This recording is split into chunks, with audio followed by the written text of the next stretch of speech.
Well, after much build-up, we finally get the highly anticipated McGill courtroom, which also finally puts a halt to the rift between brothers in what might be the show's strongest episode yet.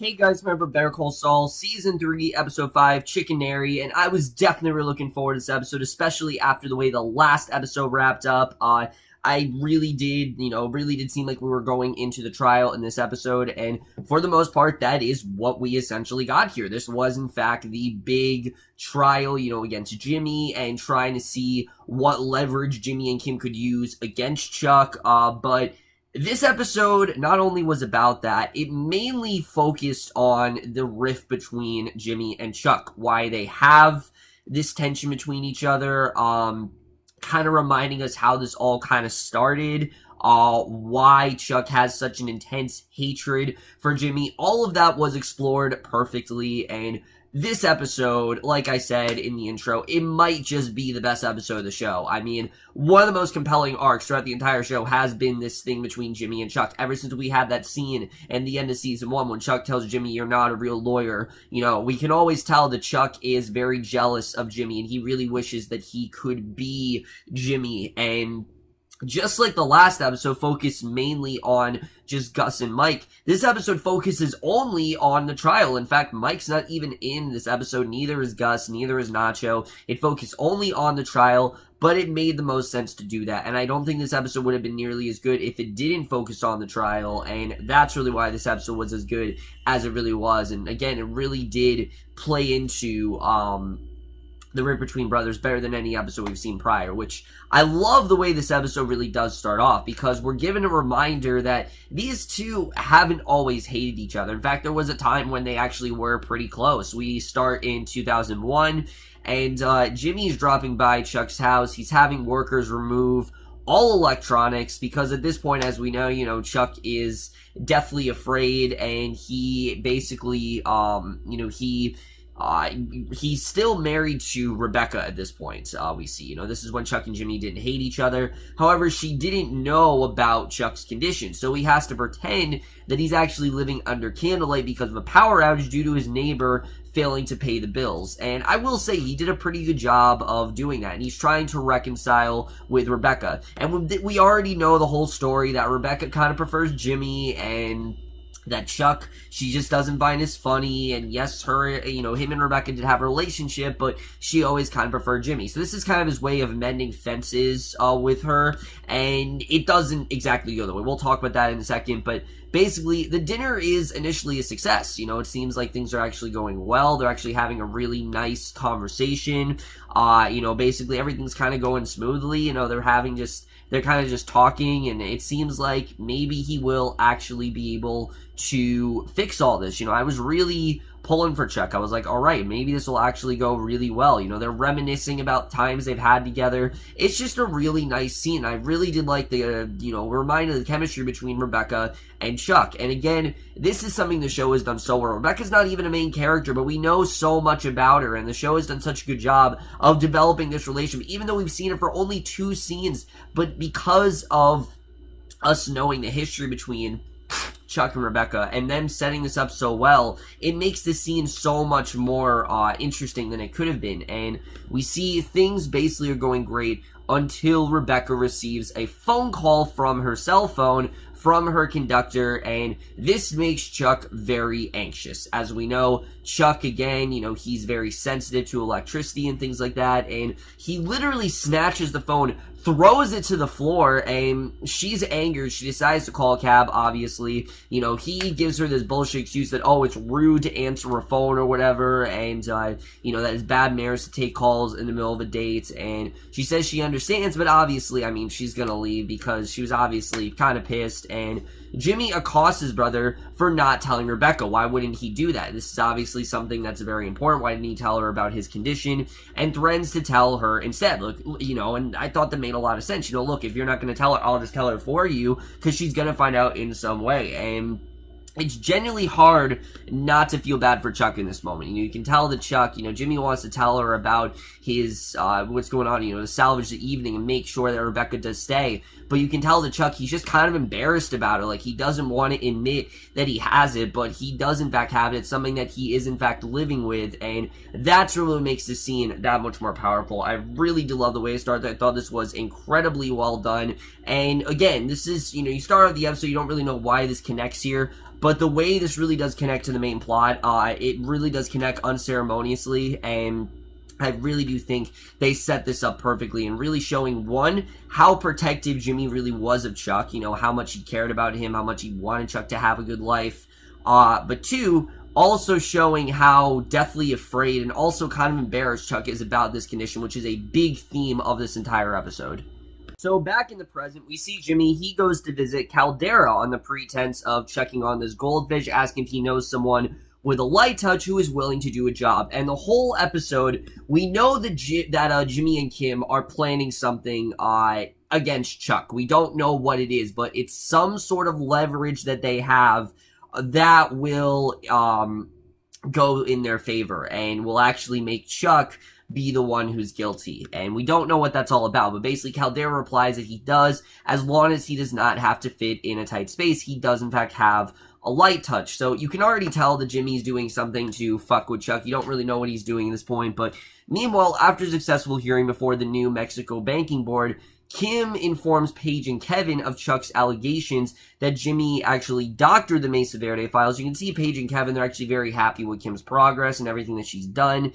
And I like that she lets them know that Jimmy actually doctored the Mesa Verde files. And they both disbelieve the claims. Like, they don't think that this could possibly be true. They think that Kim is just saying this because, she just does, she's just being humble, and that they just don't really believe her. They don't think Jimmy would do something like that. And with Kevin being certain that Chuck is smearing Kim rather than just admitting a mistake. And that's what's going on. That Chuck is just basically being like, I fucked up and, I could have done this better, but he's blaming Kim for his downfall. And Kim assures Paige that Mesa Verde will not suffer any blowback, and I like that she is being honest with them, in the event that this doesn't go well for them, that this actually turns out to be a really bad situation. It makes sense as to why Kim actually told them this. I thought it was actually really smart of her to do that, and I can totally understand why she why she wanted them to know, just in case,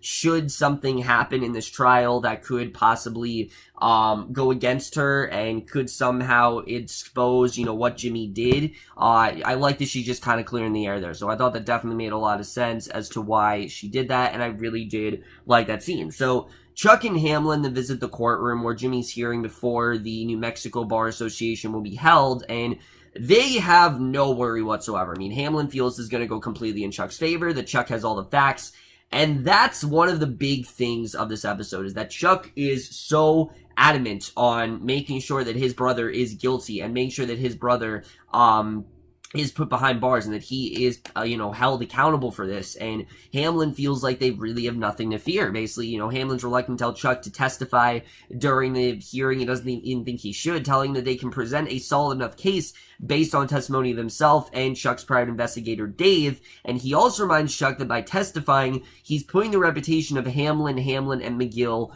on the line. So don't testify, just stick to the facts and stick to the story and you'll be fine. Hamlin knows very well that a lot of what Chuck is doing is complete bullshit, and that Chuck is making Jimmy sound a lot worse than he actually is. And basically, Chuck dismisses Hamlin's concerns, saying that melting out justice against Jimmy is more important. He doesn't care what he has to do, as long as Jimmy, as long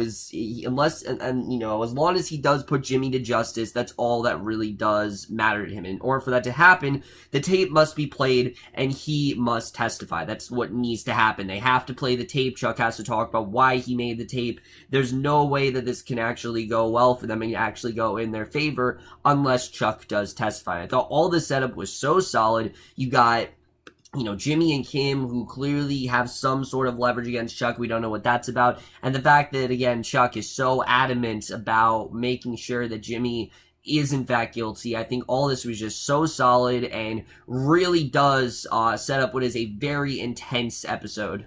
So the rest of the episode obviously does take place in the courtroom, and I like that it did not take us too long to get to the courtroom scenes because they are some of the most tension, edge of your seat scenes we have ever seen in the show. I mean, I legitimately felt like I was watching a courtroom drama, and it was incredibly well done. You guys know me, I'm not a fan of courtroom dramas, but when they're executed well, like they were in this episode, I'm extremely riveted, and this was basically on the same level as Pio versus OJ. I mean, I loved everything about these courtroom scenes. I don't think they could have done them any better, and I was very happy with the way this really did all play out. So we see the prosecution's opening remarks indicate that they're using a just the facts approach, and that's it. They're just going to talk about the facts. They're not going to get their own personal opinions involved, and they only want to focus on Jimmy's crime, not talk about anything else he did previously. They're just going to talk about his crime. Kim, on the other hand, that's not really what she wants to do. She actually wants Chuck's hatred for Jimmy to be the central point in the trial, which makes sense. I mean, that is kind of what this is all about. And the prosecutor, Robert Ailey, says to make their opening statements, and Kim is asserting that the real story, like I said, is the feud between the two of them. And, you know, I like how she really does talk about. But what I also loved about Kim's speech here is that she really does try to make it clear that Jimmy is a good person. And we're reminded that Jimmy, again, was a good brother to Chuck. You know, if Chuck was in danger, Jimmy would always come by. He would bring him soup. He would bring him magazines. I mean, he'd do whatever he could to really take care of his brother. And Chuck never really did anything for him in return. And I like that Kim really did try to make that gesture there, that yes, Jimmy did care about Chuck. And that's something that a lot of people that's something that Chuck is not making clear, that Jimmy really did care about Chuck, and until Chuck really started up all this, Jimmy was on his brother's side. You know, he never was against Chuck, you know, inherently, until Chuck really did start to turn against him. So that's really kind of how this all started, and basically, Hamlin testifies first, giving his account of Jimmy's break-in under Kim's cross-examination. Hamlin tries to claim that Chuck actually acted against Jimmy to avoid an appearance of nepotism, but he's forced to admit that he himself is actually a son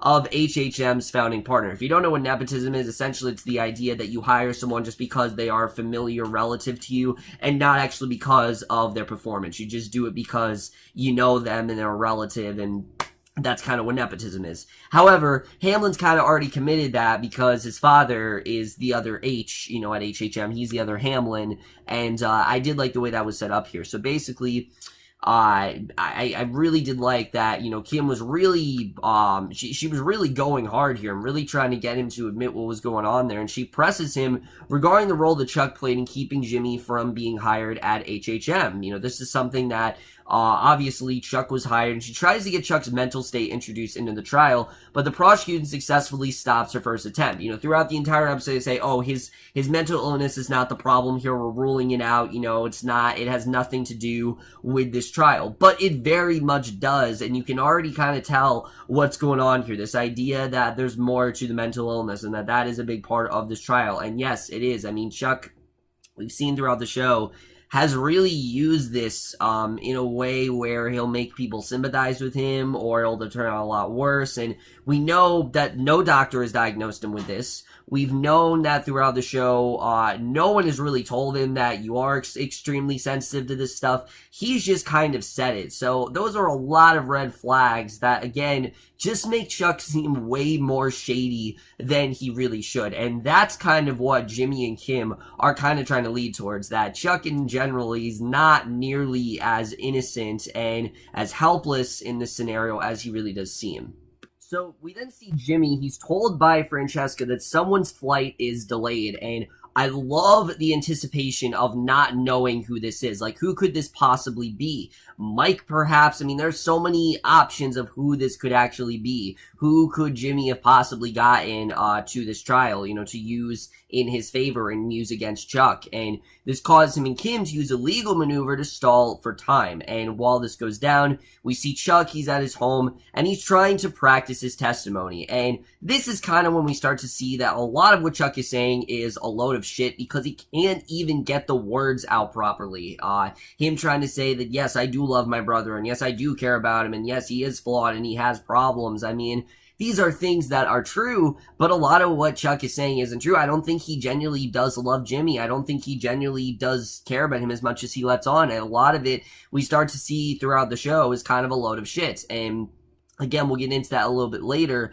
But then we get a scene that we have all kind of been waiting for, where Kim finally actually hears Jimmy's tape physically. They play the tape in court, and the reactions of this, I mean, the scene in general, I've said it before, this show does such a good job with visual storytelling, and this scene of just seeing everyone's reactions, listening to the tape, are fantastic. You got Hamlin, who's just smirking, thinking, oh, we're winning. You know, you can see how unsympathetic Jimmy really is, and you can see how much of an idiot he really is, and how he does need to do the time. But then you have Kim, who, despite the fact that she knows very well what Jimmy did, listening to him admit it, I mean, it is very hard for her to listen to, just thinking that he could possibly, you know, he did commit a felon, which, yeah, that is very much what he did. I mean, he forged documents. That is the definition of a felony, and that's exactly what Jimmy did here. And then you have Francesca, who's listening in, kind of realizing, who the hell did I, you know, align myself with? Why am I working with these people? What are they really doing for me? I mean, there's just so many great scenes, great reactions scattered throughout the scene, and again, it's just such a great example of what this show does with visual storytelling, and I really did love everything about listening to that tape. I mean, we knew it was obviously going to happen, and that was definitely one of the highlight steps, was finally getting to actually physically listen to the tape. I really did love that. But afterwards, the courtroom is cleared of electronic devices in preparation for Chuck's arrival, and this is important to note. Throughout the episode, they turn off all cell phones and all the lights, but they can't turn off the exit signs, because just for emergency reasons, they can't possibly do that. But all the lights are turned off, and all phones are turned off, and again, that's something to note throughout the episode, that all that stuff is turned off, and I'll talk about why a little bit later. But basically, Jimmy claims to have left his cell phone in his car, and we know definitely that that's not the case. Jimmy definitely has something else up his sleeve. He didn't just leave his cell phone in the car. But again, I love the way that the show that we're setting up here, that Jimmy definitely does have something more in play. So meanwhile, we see Chuck and Hamlin. They enter the courthouse, and Chuck bumps into someone on the stairwell, and it turns out it's actually Huel Babineau. And when we saw him, I'm like, all right, he's gonna be the one that just got off the plane. He must be the one that Jimmy and Kim are using. But we don't know what this is all about. Why is Huel there? What does he really have to do with anything? Why is Jimmy using him? Why did he enlist his help? He enlisted his help back at the vet's office, but what does he really plan on doing here? Because the way that he looks at Chuck, you know very well, that Chuck is not really, he's not really doing things in Chuck's favor. He definitely is working for Jimmy and Kim. We don't really know what this is about, and I thought in general this was definitely a very well done scene. There's so much tension scattered throughout this, and again, they really do such a great job of setting up Chuck's testimony, and I really did love the way that is the climax of this episode, which let's just get into because it's pretty insane. So after a lot of wait, we finally do get to hear Chuck's testimony, and it basically is a load of shit. I mean, he kind of puts on this act that he wants to, get his brother's confession, and his reasons that the law is just too important to allow his brother, basically, that the law is just too important to him, and he feels like that's why he needs to do this. Like, he just feels like the law is too important, and that he does love his brother, and it sounds so fake, but he's done such a good job with rehearsing it, that he really is acting very well here, and his poker face is actually really well done, and you would think he'd start to crack, but the court really is eating up all this, and they're really believing it, and Chuck even talks about how somehow his disease, he's able to play it up and act like, it wasn't as bad as it really was, like it was worse than it was, and, basically, he talks about, he discusses physical condition, recites the speech he rehearsed at home before appearing at the trial. And because we know he rehearsed this, we know it's really not true. And none of this stuff, really what he's saying is going on at all. We know, obviously, he really is not telling the truth here.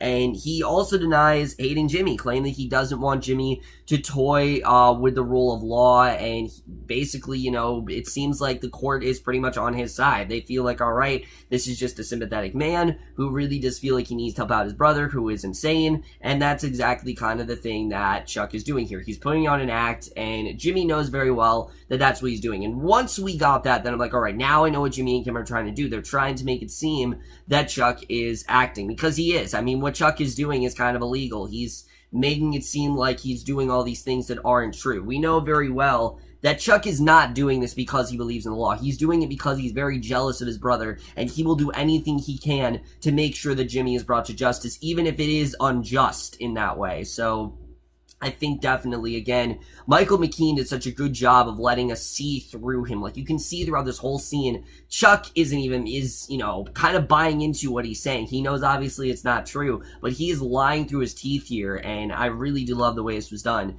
And then, right after that, we finally find out what Jimmy and Kim, who they actually have gotten. We thought it was going to be, Huel. I thought that's what it was going to be. Turns out he sees Rebecca enter the courtroom, and Chuck's astonishment at seeing her, and just the horrifying, it's horrifying. I mean, this is the last person that he wants to see right now. Obviously, the last time we saw Rebecca was not on good terms, and she greets Jimmy, and after asking the committee for a recess, he approaches his ex-wife, and basically, they tell him that they're going to go into a 15-minute recess, and basically, she and Chuck actually catch up, and we find out that Jimmy actually told her about Chuck's EHS, which you knew he was going to do eventually, and she does actually know about, and she expresses sympathy regarding his condition. So again, she feels like this is a legit thing. Like, yeah, he does have this condition, and it's really sad, and she feels really bad for him. So you can tell, really does seem like he is starting to get on her side again, and Chuck then tells her that Jimmy brought her to attend the hearing as a psychological tactic and asked her to stay so she can see what's what. Again, he's trying to prove that his brother is a criminal and a felon, and that's kind of what he's trying to do here. And Rebecca's buying into it because she really does care about Chuck, and to her knowledge, this is all true. She doesn't know how it all went. She didn't listen to the tape or anything like that, so to her, this is kind of all true. So I really did love the way this was done. But outside the quorum, Kim tells Jimmy that Rebecca's going to hate him for what he's about to do, and Jimmy does agree. So whatever Jimmy is planning, this is not the end of it. Like, getting Rebecca there, that's not the end of it. There's something more that Jimmy and Kim get to do, and that takes us into one of the best scenes, maybe the best scene this show has given us so far. So I should mention before we dive deeper into the craziness of this next sequence that the court actually did give Jimmy leeway, meaning he actually is able to grill Chuck as if Chuck is actually the one on trial. And that's very much kind of what's going on here. He makes Chuck look more guilty than ever, which Chuck very much is the guilty one here. Basically, he starts cross-examining Chuck, and first he's just asking him, standard questions, like, why did you make this tape? Why are you saying these things to the court? Because there's a lot of things he's saying that just doesn't really add up, and Chuck just keeps repeating the same things that he said. He's sticking to the story, sticking to the facts, just like Hamlin told him to, and there are things he's saying that just doesn't make a lot of sense. Like, Chuck is saying in general, first of all, that his house is safe, but as we see, it turns out the reason that he wanted Mike to take the photos of the interior is to use it against Chuck, because Chuck is stating that his house is completely safe and that, it's not anything too crazy,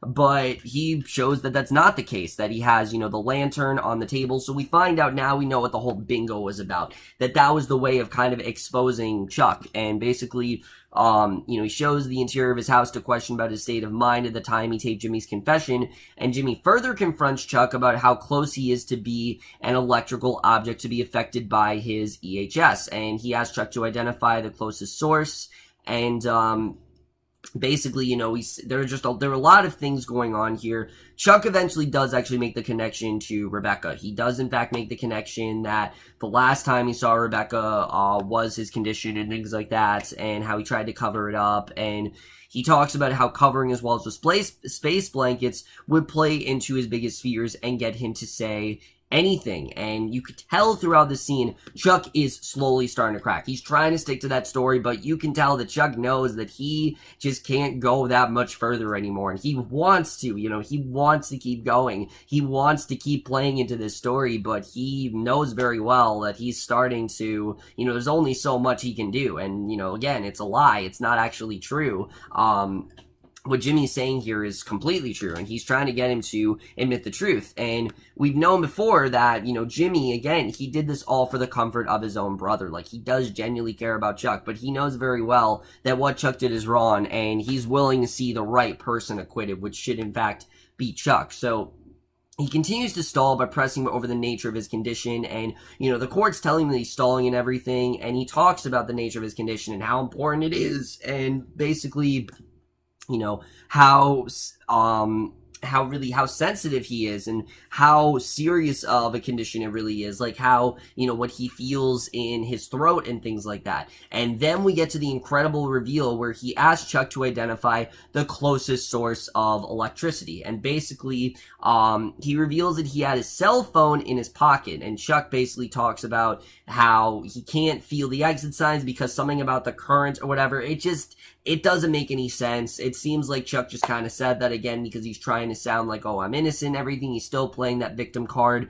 And Chuck again is calling his bluff. Points out that Jimmy had removed the battery, so obviously it's not going to do anything to him. But that's not the case here, because Jimmy's basically tells him to remove an object from his breast pocket. And it turns out it's the fully charged battery. And Jimmy was just so genius here with the way he did this, basically, because actually the fully charged battery was in Chuck's breast pocket since Huel actually planted it on him during their encounter in the stairwell. So yeah, remember when Huel went up to Chuck and he was smirking? Well, that was because Jimmy clearly told him to do this, and he not only complied, but he kind of helped Jimmy and Kim throughout this entire thing. He's kind of the thing that guaranteed them to win this trial by doing that. You know, he is the one that planted the battery in Chuck's breast pocket, and basically Jimmy, and that was an hour and 43 minutes, and he has not been affected at all. So again, you can really start to see how a lot of this is a load of shit. And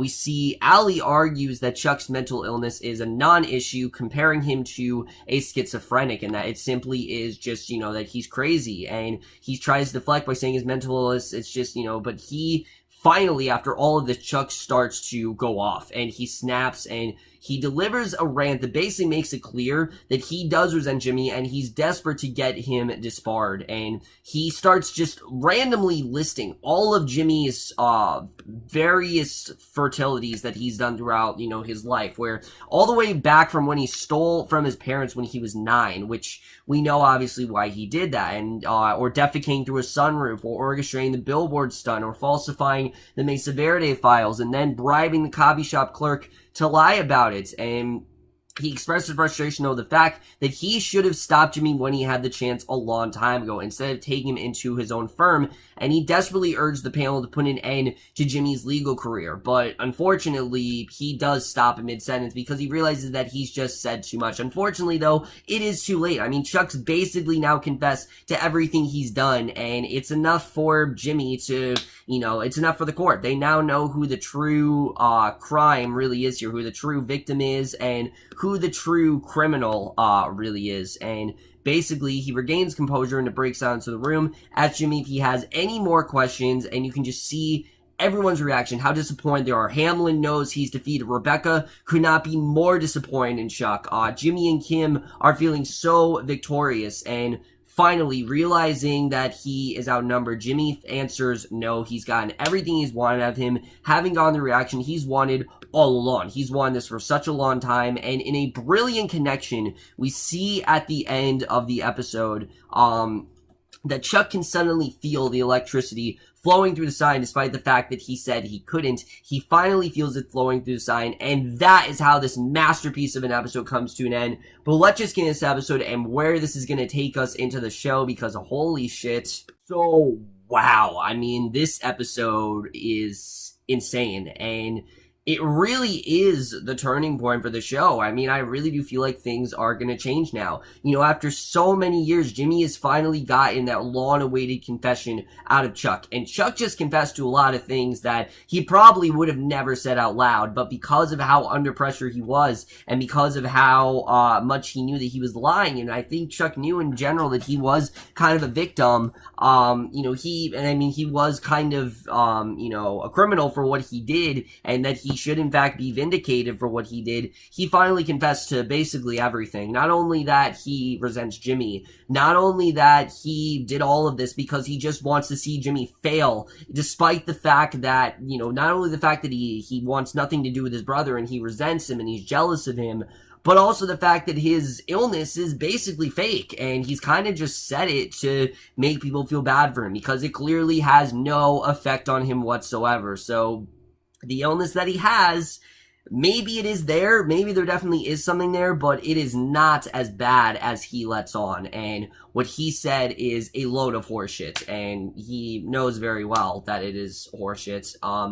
But also the fact that he went against patient, some, lawyer clients, lawyer clients sort of, I don't know what it's called, but lawyer clients confidence. He talked to Jimmy in confidence about that. He was not supposed to admit the whole defecating thing that Jimmy did. So yeah, there are a lot of things that Chuck said that really did make him guilty, but the one thing I think that really actually killed Chuck was his confidence. The fact that he went into this thinking that he had everything down, like there was no fear in him whatsoever, that if he just stick to the facts and if he just went with the story, that he could easily take down Jimmy, and Jimmy could face a lot of time. And while he would tell people that he felt sorry for Jimmy, I don't think he ever gave a shit. I genuinely think he just wanted to see his brother fail throughout his life so he could take his place and he could finally get to have that life that his brother did have, because he's been envious of him throughout his entire life. And I think that's kind of what we've seen of Chuck throughout the show. But he never had that doubt in his mind that things could actually go wrong and that maybe this won't go the way we think it did. And that, I think, is really what killed all of this for Chuck. I mean, again, this could have gone really well for him if he just stuck to the facts, but he just didn't. And that's really what killed all of this. This could have gone perfectly. If he just did what Hamlin told him to do, he would have been fine, but he didn't. And that's really what ended up killing all of this for him, and I think that really is what set Chuck back, unfortunately. And you do kind of feel bad for him, knowing that he did genuinely care about Rebecca, and I think there definitely is some sort of phobia that he has. It's not a disease, it's clearly a phobia, and he's, obsessed with it, but that obviously he is not well, and Jimmy's even told him that, he's not a normal, Jimmy even said, you're not a normal person. This is not what normal people do. Normal people would just get over it. And Chuck just didn't. He was so envious of Jimmy and so intent on taking his place that the littlest of things, like Jimmy getting rid of his position and getting Kim, he was so envious of, because he wants that position. And again, it really just show the different maturity levels that Chuck and Jimmy really have. I mean, Chuck, I would not exactly say handles things in an adult way. He really doesn't. He acts like a child at points, but that's because, again, Chuck is just so intent on beating Jimmy, and he just can't do that. And it's very similar to that of Hector and Gus, which I thought they set up that story very well, and I thought the parallel of that here was really great. Now, moving forward, I have no idea where we're going, because, I mean, obviously, Jimmy's not completely scot-free, but Chuck is now going to be the one that is mostly responsible. He's going to go to jail. He's going to have to pay all these fines. I mean, Chuck really has himself in hot water now. And the best part about it is that Jimmy had nothing to do with that. I mean, Jimmy just asked him questions, and he obviously was trying to get the confession out of Chuck. And I do think there was a part of him that was trying to break him. I don't think he was trying to get Chuck to admit all of those things that he did. I think everyone was kind of shocked that Chuck broke down as much as he did.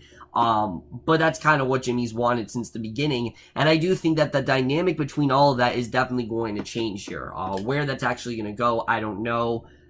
We definitely not seen the last of Chuck, that's for sure. We're going to see Chuck more throughout the season, but I think we're starting to see why Saul never mentioned Chuck in Breaking Bad or anything like that, like why Chuck is such an original character. I think Jimmy's going to somehow cut ties with him, and I don't blame him. I mean, after what happened with Chuck, I would just cut ties with him, be that brother that, he doesn't talk about, and I think that definitely is what's going to happen with Jimmy and Chuck, is that they're just not going to talk anymore. He's going to cut ties with him. We'll have to see the way that really does go.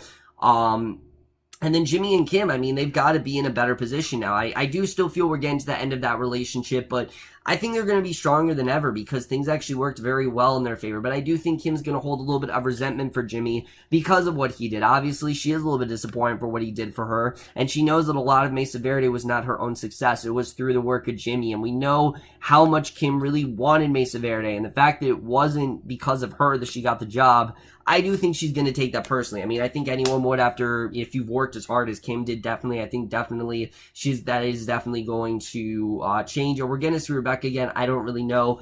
But overall, guys, I loved basically everything about this episode. This is everything I want in a Better Call Saul episode. It finally gave us, it was such a great examination of the McGill brothers and what they've really gone through, why Chuck has the hatred he does for Jimmy, further showing us why, you know, how this kind of all started, different things that Jimmy's done that really has annoyed Chuck, and really what the whole point of this trial was. The trial was never about Jimmy, you know, being a felon. That's not what this trial was about. Kim was absolutely right when she said it was about the rift between brothers, because that's what led them there. Chuck would have never recorded Jimmy if he didn't have that hatred for him. You know, Jimmy would have just confessed and that would have been the end of it. But because Chuck is so resentful and he is so envious of Jimmy, he felt he had, this was his chance. This was his chance to destroy him. And the first way to do that was to record him and send that to the police and get Hamlin involved and things like that. And that's exactly why they are where they are now. Guys, this was an absolutely masterful episode. This is everything I want in a Better Call Saul episode. It may very well be the best episode the show has given us. And without a doubt, I mean, no question here, I'm absolutely going to give Better Call Saul Season 3, Episode 5, Chicanery, a 5 out of 5 or an A+. This episode was just incredible. I loved everything about it. It really was it was very intense at points. It was dark, but it was everything we really wanted from this trial. It finally gave Chuck the comeuppance that we've been waiting for, and it really does change the show in a big way. I don't know exactly where the show's going to go from here. I think we're heading to a very different direction, but I'm very excited to see where that whole confession, you know, that Chuck has just admitted, where that really is going to take us from here on out. So overall, guys, I'm this episode of Better Call Saul. The most guys thought this episode overall left with us. I know there is a lot to talk about within this episode, and this was one of the main reasons why I wanted to catch up on Better Call Saul so badly. I heard so many people like, episode 5 is amazing, episode 5 is amazing, you gotta watch it, you gotta watch it, you gotta watch it. Well, finally I watched it, and I only got 5 episodes left, which definitely I'm very excited to see how the rest of the season plays out. But that's my review. Hope you guys enjoy it. We'll see you guys in my next video, which will be for episode 6 of Better Call Saul, and I will see you guys for that. Okay, bye. You want to tell the world you're in love with a girl named Fran? So you find an overpass and you say it with a spray paint can. Blue lights start a blinking, those handcuffs click. You know who to call, and you better call quick. Saul, Saul, you better call Saul. He'll fight for your rights when your back's to the wall. Stick it to the man, justice for all. You better